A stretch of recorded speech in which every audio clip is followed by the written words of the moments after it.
We're here at Fort William First Nations powwow, and I'm with the elder who's in charge. This is Calvin Ottertail. Calvin, what do our listeners need to know about the role of the elder at the powwow? Give direction, guidance, and make sure the powwow runs smoothly. That's my job. Other than that, let's watch the people have fun. Thank you, Calvin.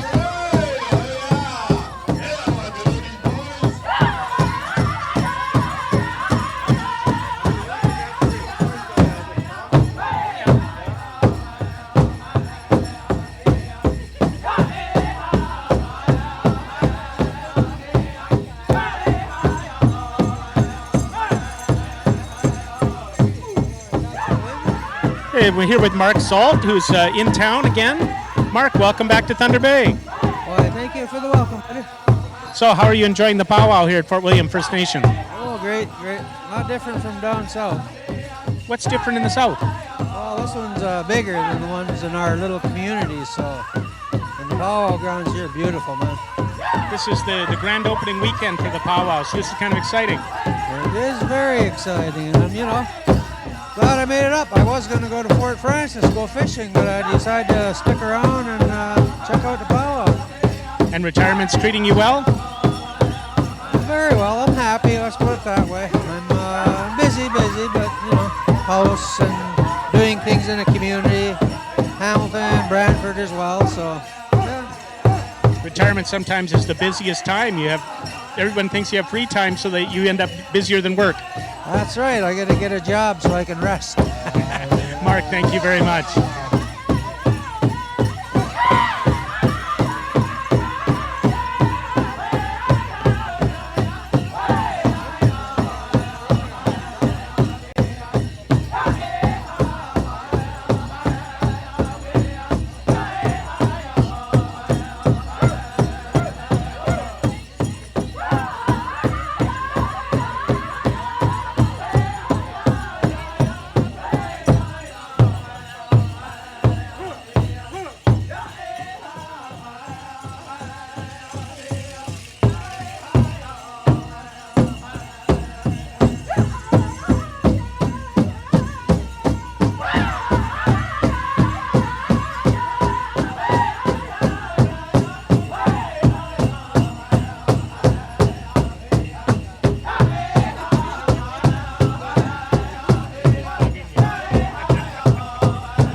here at Fort William First Nation. What we're getting is a beautiful day for a powwow. This is the grand opening weekend of the new powwow grounds here on Fort William First Nation. We hope you enjoy the show that we've got today and the powwow and the entertainment. But there's always a way that we ask for forgiveness when we do that, when something is forget.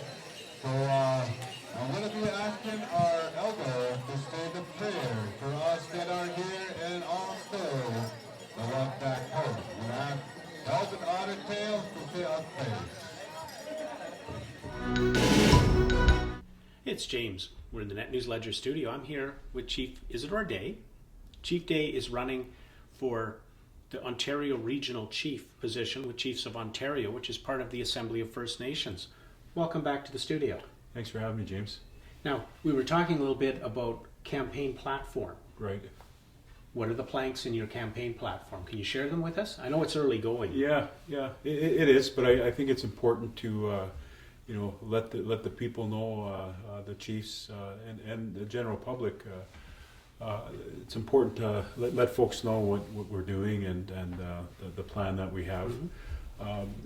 There's really nothing new other than the fact that we're now just placing that as a set of priorities in front of the chiefs and getting out to the communities.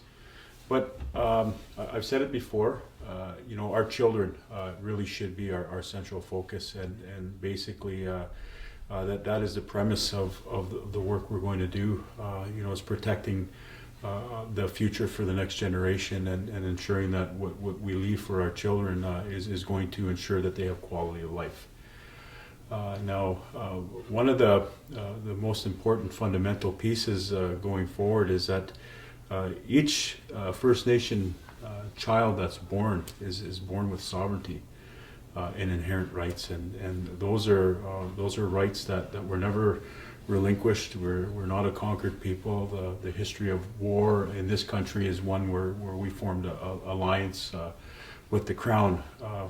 And why our ancestors fought in those wars and why they continue to uphold the veterans the way they do is because of the sovereignty that is seated in each Indigenous child.